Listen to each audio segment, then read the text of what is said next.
She arrived on a Thursday with a satchel of needles and thread and a name the town had already decided to distrust. Willa Prescott was a widow before she was 30, and a widow in that country was a woman who had already used up her share of luck.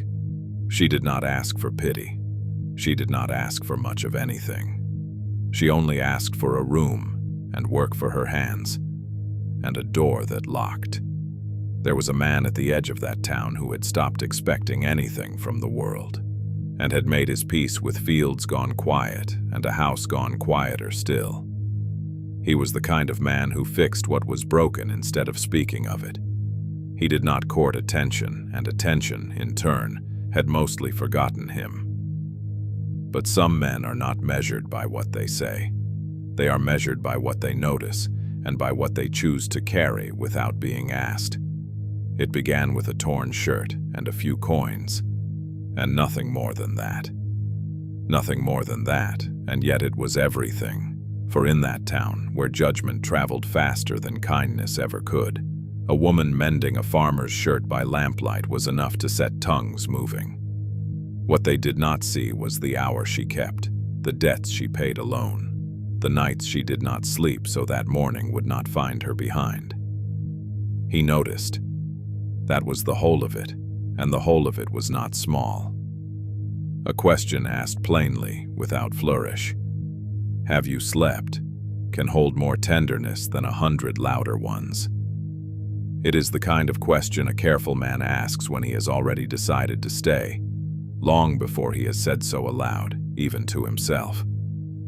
This is the story of a widow who came with nothing but her hands and her dignity, and a farmer who had nothing left to lose, and how, between mended cloth and unspoken suppers, a town that judged first learned to look again.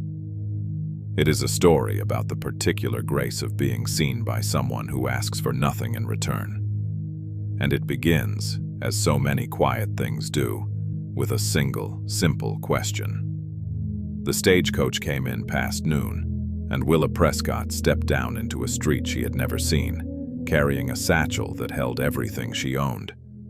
There was a spool of thread in it, and a good pair of shears, and a photograph of a man who was no longer living. She had $11 folded into her glove, and a letter from a cousin twice removed who had promised a room above the mercantile, and had since, it turned out, moved on to Cheyenne without a word of warning.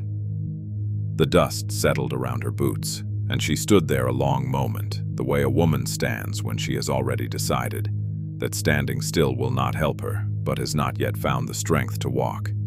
Nobody came to greet her. Nobody had expected her at all. The town was called Millard Hollow, and it had the look of a place that had once hoped for more than it had gotten. The main street held a mercantile, a livery, a church with a bell that no longer rang true, and a scattering of houses set back among dying elms. It was farm country, or had been, before the drought 2 summers past had turned half the fields to something closer to dust than soil. Willa did not know any of this yet. She only knew that the woman behind the mercantile counter looked at her satchel and her plain black dress, and did not smile. "You'll be the widow," the woman said. It was not a question. Word traveled ahead of people in towns that small, and a widow traveling alone, with no husband's name to soften her arrival, was already a kind of rumor before she had said a single word. Willa answered plainly. She said she was Willa Prescott, and that her husband, Elias, had died the winter before of a fever that took 11 men in that county alone, and that she had come west because there was nothing left for her east of the river but his grave and his debts. She said this without asking for pity, because she had learned in the year since that pity was a coin. Nobody spent generously, and everybody expected repaid. The room above the mercantile was small and cold, with a window that did not sit true in its frame, and a bed with a mattress gone thin as a church wafer. She paid for a week of it with money she could not spare, and she hung her one good dress on a nail, and she did not cry, because crying was another thing she had given up somewhere along the road. She unpacked her needles instead, and her thread, and set them on the windowsill where the light was best, because a seamstress without light was no seamstress at all. Word of her trade spread faster than word of her grief. Within 2 days, Mrs. Constance Pruitt, who ran the millinery and considered herself the keeper of Millard Hollow's better judgment, brought over a torn petticoat and a hemline gone crooked, and paid Willa 4 cents for the mending, and told 2 other women by supper that the widow's stitches were fine enough, whatever else might be said of her circumstances. It was not kindness exactly. It was the kind of grudging approval that comes from a woman who has already decided what she thinks of you and finds the facts inconveniently good. Others came after that slowly. A torn collar, a hem let down for a growing girl, a quilt that needed patching before the cold set in for good. Willa took in the work without complaint and worked by lamplight most nights because the daylight hours went to errands and the slow business of learning a town's habits, its unspoken rules, the particular silence that fell over a room when a widow walked into it wearing black. She learned which women would speak to her and which would only nod. She learned that the Reverend's wife was kind, but frightened of being seen as too kind, and that the schoolteacher, a spinster named Josephine, was the only one who asked after her without a question mark hiding underneath the words. It was in her 2nd week that she first heard the name Cooper. She heard it from Mrs. Pruitt, who mentioned him the way she mentioned most things, half warning and half gossip. Nathan Cooper farmed the land at the western edge of the valley, near 300 acres that had once been prosperous and were now, like most things in that country, struggling against a sky that gave rain sparingly. He had lost his own wife some years back, before Willa had ever come west, though nobody said how, only that he did not speak of it, and nobody had the nerve to ask twice. He kept to himself. He came into town on Saturdays for supplies and little else, and did not linger at the mercantile counter the way other men did, trading talk for the pleasure of being heard. Quiet as a fence post, Mrs. Pruitt said, folding her mended petticoat with a satisfaction that had nothing to do with Nathan Cooper and everything to do with being the one who got to describe him first. Capable, I'll grant him that, but not a man who has much use for company. She said it as though it settled something, though Willa could not have said what. She only nodded and went on with her hemming, because the name Cooper meant nothing to her yet, only another fact about a town still arranging itself in her mind, one thread at a time. The work did not pay enough. She counted her coins by lamplight on a Sunday, the day the mercantile stayed shuttered and the whole town seemed to hold its breath, and found that a 2nd week's rent would take nearly all she had left. She did not panic. Panic was a luxury for women who had somewhere softer to fall. She simply took stock, the way her mother had taught her long before Elias, long before any of it, and decided she would need more customers or a cheaper room, or both, before the month was out. She did not know that Sunday that a wagon would come down from the Western Valley within the week, driven by a man who said little and needed a shirt mended, and that the mending of that shirt would be the first thread in something neither of them had asked for, and neither of them in the end would think to call by any ordinary name. She only knew, as she blew out her lamp that night, that the cold had come early to Millard Hollow, and that a woman alone learns to measure her survival in small, practical things. A week of rent, a spool of thread, the particular ache of arriving somewhere with nothing and being expected all the same to make herself useful before she was ever asked to make herself known. The wagon came down from the Western Valley on a Saturday, same as every Saturday, and Willa noticed it only because it stopped longer than most outside the mercantile. The man who climbed down was tall in the unhurried way of men who have never needed to prove their height to anyone, and he wore a coat with a torn shoulder seam that had clearly been mended once before, badly, by his own hand. He did not come to her directly. He went first to the mercantile, then stood outside it a while, turning his hat in his hands, before he crossed the street to where she had taken to sitting on the mercantile steps with her sewing basket, mending what she could while the light held. He asked without much preamble whether she took in shirts. She said that she did. He handed it over without explanation, the torn shoulder seam plain enough that no explanation was needed, and he asked what she charged. She told him, and he paid it without argument, which was itself unusual, because most men in Millard Hollow negotiated on principle whether or not the price was fair. He said his name was Nathan Cooper. She said hers, and watched something flicker across his face at the word widow, though he did not say anything about it, only nodded once, the way a man nods when he has decided a fact does not require comment. He said he would be back through in a week's time, and he was. The shirt, when she returned it, was mended better than it had been made. She had reset the seam entirely, reinforced the collar where it had begun to fray, and pressed it with the flat iron she kept heating on Mrs. Pruitt's stove for 2 cents an hour. Nathan looked at it a long moment before he paid her, longer than the mending seemed to warrant, and said only that it was fine work. It was not much of a compliment, spoken plainly and without flourish, but Willa found she thought about it later that evening, the way a person turns over a small kindness when the day has otherwise offered none. He brought more work after that. A second shirt, then a torn coat lining, then a quilt his late wife had pieced together that had come apart at the corners with age.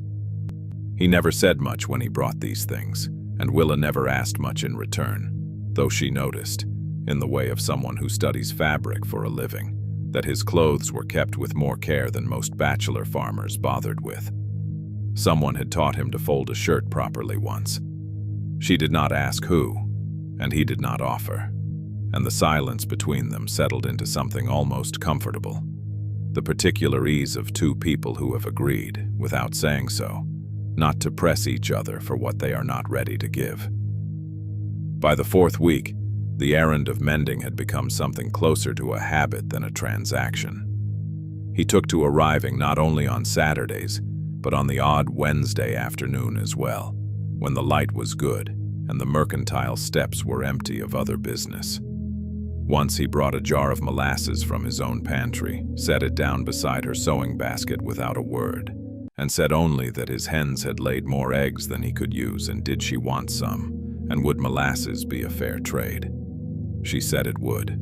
It was the first thing that had passed between them that was not, strictly speaking, business, and both of them seemed to understand this without either one naming it aloud. The suppers began, if they could be called that, almost by accident. Nathan mentioned once, in the way of a man commenting on weather, that he had more stew than a single man had use for, and that it seemed a poor waste to let food spoil when there was a woman in town eating alone above a mercantile. Willa did not accept the first time he said it. She accepted the second, out of practicality more than anything, because the stew was good and her own larder was thin, and a person learns not to refuse what keeps her fed through a coming winter. They ate at his kitchen table, which was bare except for a lamp and 2 chipped bowls, and they did not speak much during the meal, but the quiet was not an empty one. It had the shape of something being built, slowly, out of very little. Word of these suppers reached Mrs. Pruitt within days, as word of everything in Millard Hollow eventually did, and she took to watching Willa with a new sharpness whenever she brought in mending. She did not say anything outright, not yet, but her questions grew more pointed. She asked how a widow found time to walk clear out to the Cooper place of an evening. She asked whether it was proper, a seamstress and a bachelor farmer sharing a table with no chaperone in sight. Willa answered plainly each time that she was fed for her trouble and grateful for it, and that Nathan Cooper had never once spoken to her out of turn. It was the truth, and she said it without apology, because she had decided early in her widowhood that she would not spend what little dignity she had left defending herself to women who had already made up their minds. It was on one such Wednesday, deep into autumn, that Nathan found her lamp still burning past an hour when any reasonable woman would have been asleep. He had come by to return a borrowed lantern, nothing more, and he saw the light through her window from the street below and stood there a moment before he called up to ask if she was well. She came to the window with her needle still in hand, a stack of Mrs. Pruitt's mending unfinished on the table behind her, and told him she was only catching up on work before the week's rent came due. He did not say much to that. He only looked up at her the way a man looks at something he is trying to place, some worry he has not yet found the words for. And then he asked the question plainly, without dressing it up in anything softer. "Have you slept?" he asked. It was such a small question. It asked nothing of her circumstances, made no comment on her grief or her poverty, or the whispers that followed her through town. It only asked after her rest, as though her rest mattered to him in some plain and uncomplicated way, the way the health of a fence or the strength of a roof beam might matter to a man who took care of things. Willa did not have an answer ready. She said only that she would finish soon, and he nodded and set the lantern down by her door instead of knocking to hand it over, and walked back down the street without waiting to be thanked. She stood at the window a long while after he had gone, her needle still between her fingers, thinking that no one had asked after her rest, plainly and for no reason but concern, in longer than she could easily remember. The lantern stayed by Willa's door through the whole of that week, and she did not return it, and Nathan did not ask for it back. It sat on the top step like a small, unspoken agreement, and when the nights grew colder, she took to using it herself, rather than burning through her own dwindling supply of oil. She did not think much of it at the time.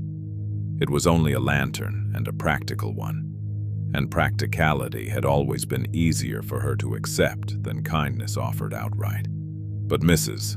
Pruitt noticed it the very first morning, on her way to open the millinery, and a noticed lantern in a town the size of Millard Hollow was very nearly as good as a public announcement. By the following Sunday, the whispers had taken a shape Willa did not care for. It was not only Mrs. Pruitt now.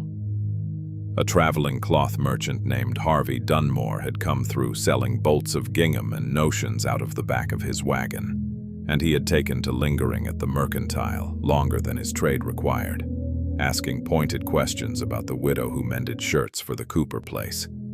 He was a soft-handed man with an easy laugh that did not reach his eyes, and he had, it seemed, taken a private interest in Willa himself, an interest that curdled quickly into something meaner once she made it plain she had no use for his attentions. He began suggesting, to anyone who would listen, that a woman so quick to attach herself to a man's land was no better than a fortune hunter, widows black or no. Willa heard the words secondhand, the way such words always traveled, filtered through Mrs. Pruitt's careful disapproval and the schoolteacher Josephine's quieter concern. Fortune hunter. It sat poorly with her, not because it wounded her pride, though it did that too, but because it was so plainly untrue. And untruth repeated often enough had a way of hardening into something people mistook for fact. She said nothing publicly in her own defense. She only kept mending, kept her accounts, kept her door locked at night, and let the town say what it would, because she had learned, in a year of widowhood, that a woman's silence was sometimes the only dignity left to her that nobody could take away. Nathan heard the talk too, though he did not hear it from Willa. He heard it from a neighbor at the feed store who repeated Dunmore's insinuations with the particular relish of a man passing along gossip he did not entirely believe, but enjoyed all the same. Nathan did not raise his voice. He did not, by any account that reached Willa afterward, even change the expression on his face. He only asked plainly whether the neighbor had ever known him to be an easy man to take advantage of, and the neighbor allowed that he had not. And that seemed to settle the matter as far as Nathan was concerned. He did not go looking for Dunmore. He did not need to make a show of defending what he had already decided was not in question. What he did instead was simpler, and it said more than any argument could have. He began bringing his mending to her door in broad daylight, at the busiest hour of the morning, when the whole of Millard Hollow's main street could see him standing there, hat in hand, waiting for her to answer. He made no secret of it.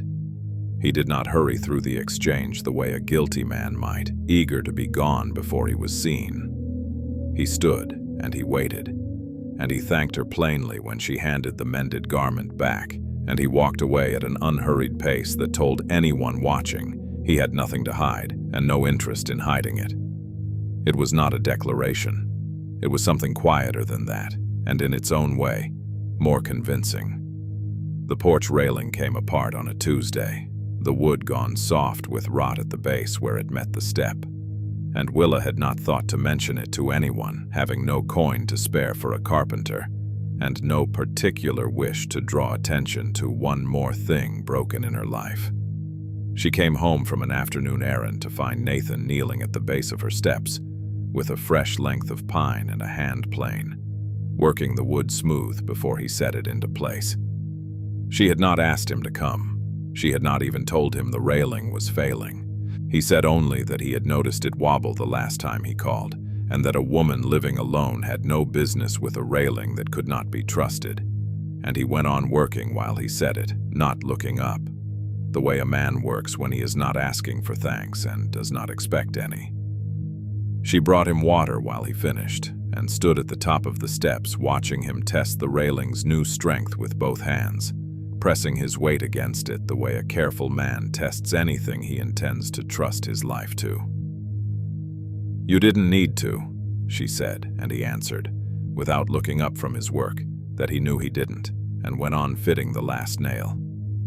It was the closest either of them had come, in all the weeks of shirts and stew and borrowed lanterns, to speaking plainly about why he kept coming back. Neither of them pressed the matter further. Some things, Willa had begun to understand, were too large for naming, and naming them too soon only made them smaller than they were. He left his coat that evening, hung over the newly mended railing, though the night was not especially cold, and he had another at home besides. Willa found it there after he had gone, and she did not think it an oversight. Not from a man who kept his belongings as carefully as Nathan Cooper did. She brought it inside and hung it by her own door, and did not return it the next morning, the same way she had not returned the lantern. And something in that small exchange of unspoken items, left and kept, said more than either of them had yet found words for. It was the Baylor girl, no older than 6, who said the thing that settled quietly into Willa's chest and stayed there. She had come round with her mother to collect a mended pinafore, and while her mother spoke with Willa about the fee, the girl tugged at Willa's skirt and asked, without any particular ceremony, whether she might have a peppermint if Willa had one, the same way she might have asked her own mother, and called her ma'am with an easy warmth that had nothing guarded in it at all. It was such a small thing. A child's unthinking kindness, offered without the weight of history or gossip behind it. But Willa found, walking back up to her room that evening, that she had to stop on the stairs a moment, her hand on the newly mended railing, before she trusted herself to go on. The town had not softened toward her, not entirely, and not yet. Mrs. Pruitt still watched her with narrowed consideration, and Harvey Dunmore still muttered his insinuations to anyone who would give him an ear before he moved on to the next town over. But something had shifted at the edges of it, the way frost begins to thin at the corners of a window before the whole pane clears. A coat left on a railing. A child's easy ma'am. A quiet man standing in plain daylight with nothing to hide. Not proof of anything. Not yet. But the beginning of it, the way a man moves when he is not asking for anything, and gets, in the slow accumulation of small acts, something very near to what he never asked for at all. The first real snow came early that year, settling over Millard Hollow in the second week of November, and it brought with it the particular cold that gets into a person's chest before she has thought to guard against it.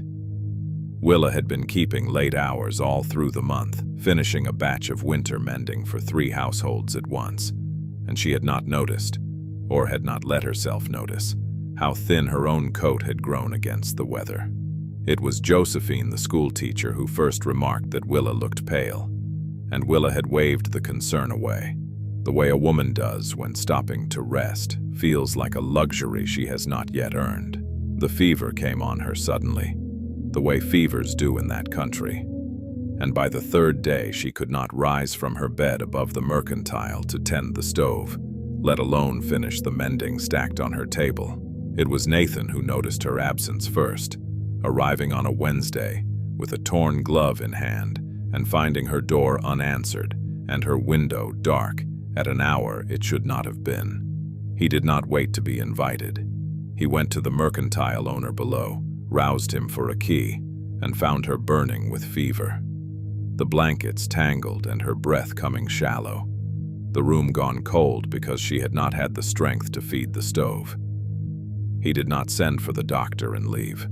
He built the fire himself and sat with her through that night and the two that followed, wringing cloths in cold water and laying them against her brow, saying very little because there was very little that needed saying.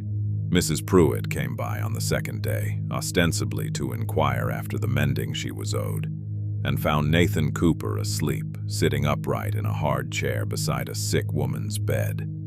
And she did not say anything sharp about it, not that day, not ever again. Some things, once seen plainly, could not be unseen, and a woman's judgment, however stubborn, was not entirely immune to the sight of a man who had clearly not slept in 2 days for a widow's sake. On the third night, her fever broke, and she woke to find the lamp turned low and Nathan still there, his hat set on the table beside a bowl of broth he had kept warm on the stove's edge.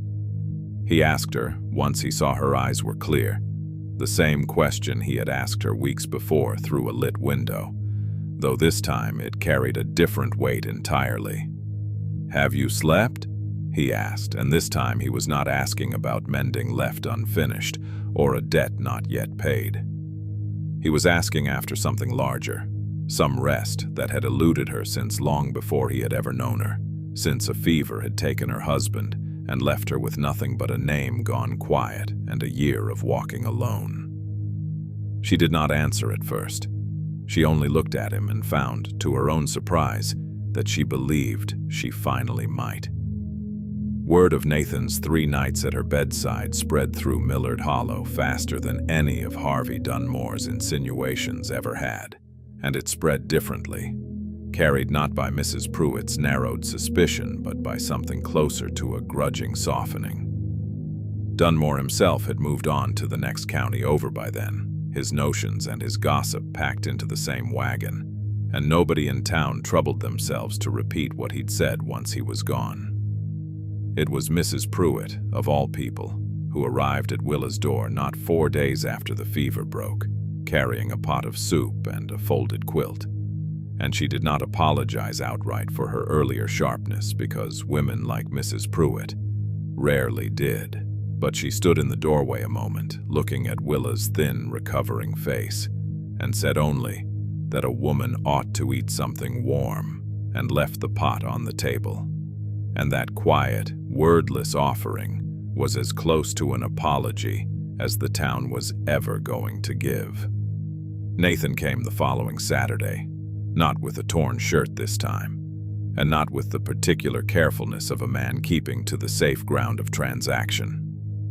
He came instead in the plain clothes he wore for church, though it was not a Sunday, and he stood at the bottom of the mended porch railing he had built with his own hands weeks before, and he asked her to come down and sit with him a while. She did, wrapped still in the quilt Mrs. Pruitt had left, and he did not waste much time on preamble because he had never been a man who wasted time on anything. He said that his land had gone quiet a long while back, longer than she likely knew, and that he had stopped expecting it to be otherwise. He said that a farm, without a woman's hand in it, was only half a home, and that he did not say this lightly, nor had he arrived at it quickly. He asked her plainly, the way he asked most things, whether she would consider staying on his land, not as a woman who mended his shirts, but as his wife. And he said it without dropping to one knee or reaching for any of the flourishes other men might have used, because flourishes had never been his language. He only waited, his hat in his hands, the way a man waits when he has already decided the answer matters more than anything else he owns. Willa did not answer right away, not because she was uncertain, but because the moment seemed to deserve a measure of quiet before it was met with words. She thought of the 11 cents she had once counted by lamplight, and the coat left on a railing, and a child's "easy, ma'am," and a question asked twice through cold windows. And she found that the answer had been forming in her for weeks without her ever quite naming it. She said yes plainly, the same way he had asked, because plain words had become, between the two of them, the truest kind there were. He did not smile broadly. The corner of his mouth moved just slightly, and his hand came to rest on hers, beside it, not over it, the way a man touches something he intends to keep safe rather than claim. They were married before the month was out, in the small church with the bell that did not ring quite true. And half the town came, including Mrs. Pruitt, who brought a wedding gift of good cloth without being asked, and said nothing more about fortune hunters ever again. Willa moved her needles and her thread out to the farmhouse at the western edge of the valley, and set them on a windowsill where the light was good, the same as she had done above the mercantile on her very first night in Millard Hollow.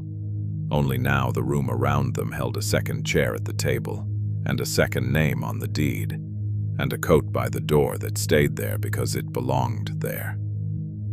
The fire burned that winter the way it had burned every winter before, and the wind moved through the pines at the edge of Nathan's land the same way it always had, indifferent to the small human matters of debt and gossip and grief that had once seemed so large to the woman who mended shirts by lamplight.